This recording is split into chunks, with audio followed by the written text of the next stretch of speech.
You might recognize this. This is Robb Elementary School from Uvalde, Texas, and that's the site of the most recent mass school shooting in America. They've been happening more frequently since Columbine in the late 90s. That's a little over 20 years. So today I want to talk about gun violence in America, the laws behind gun violence, and what we can do about it. According to the Pacific Institute for Research and Evaluation, the annual cost of gun violence exceeds $229 billion annually. I know you didn't think there would be a financial cost to it, but there is. That's in some direct costs like prisons, some indirect costs like mental care for victims and victims' families.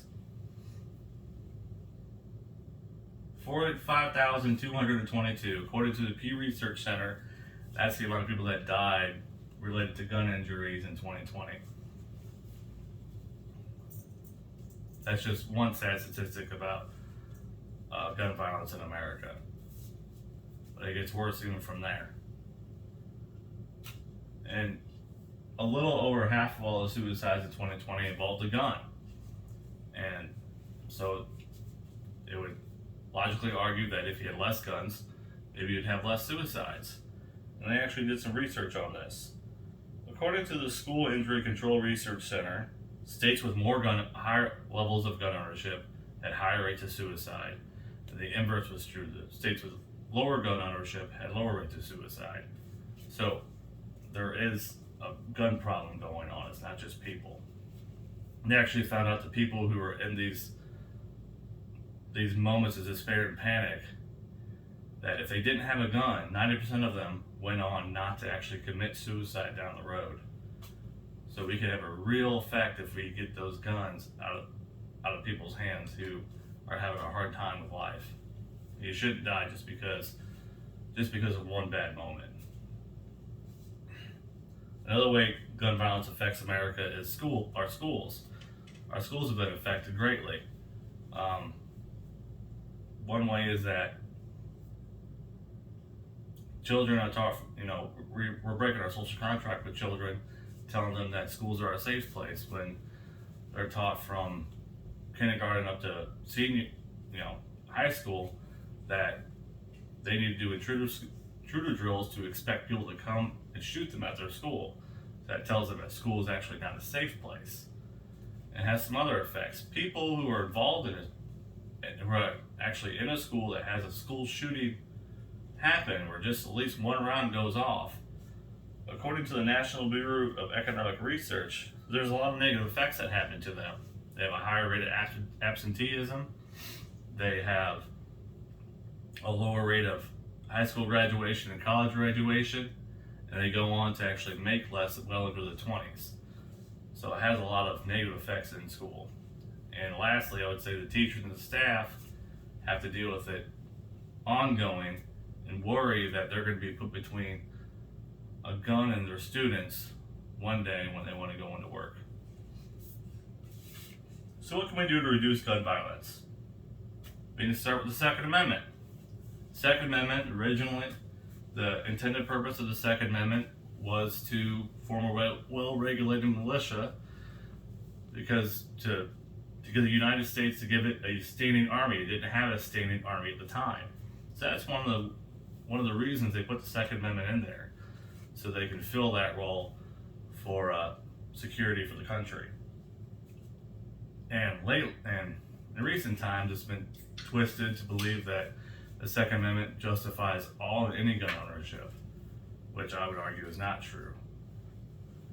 Because they say, well, the term shall not be infringed upon is absolute. But we do have restrictions. You can't own a machine gun, you can't own a bazooka, you can't own a grenade. So that restricts the type of weapon you can have, and we restrict the type of people who can have weapons. You can't have a weapon, you can't own a firearm if you're a felon. So those are two things we can move forward on. And we can put some gun laws in place. And I have some ideas on that. We could put in a law for a buyback program to actually incentivize people to turn in their guns, to get less guns on the streets. We can help with red flag laws, federalize it, and put more power and authority into it, so people who are found by a court to be a danger to themselves and other people in society can't have their guns, and they can't go out and buy any more guns. And lastly, we could ban semi-automatic weapons and assault style weapons, the ones that are so commonly used, school shootings and other mass shootings across the country, so that hopefully those become less likely. So, since no second one of us can change the laws all by ourselves, what kind of action can we take on our own? Well, the first thing we can do is we can go and we can vote. We can vote on it, and vote for people who push gun regulation, and vote consistently over time and in greater and greater numbers until it becomes more and more politically unviable for candidates to be completely against gun restrictions. So voting is a big thing. The other thing you can do is you can talk to people about it if you think they're going to be open to hearing about it. You can use your social media to spread awareness. You can wear t-shirts, you can wear hats, you can go protest, you can put up a sign. You can also donate or volunteer to one of these organizations like Sandy Hook Promise, that works to end gun violence in America by lobbying legislatures and states and across the country and giving communities the tools they need to prevent it from happening there.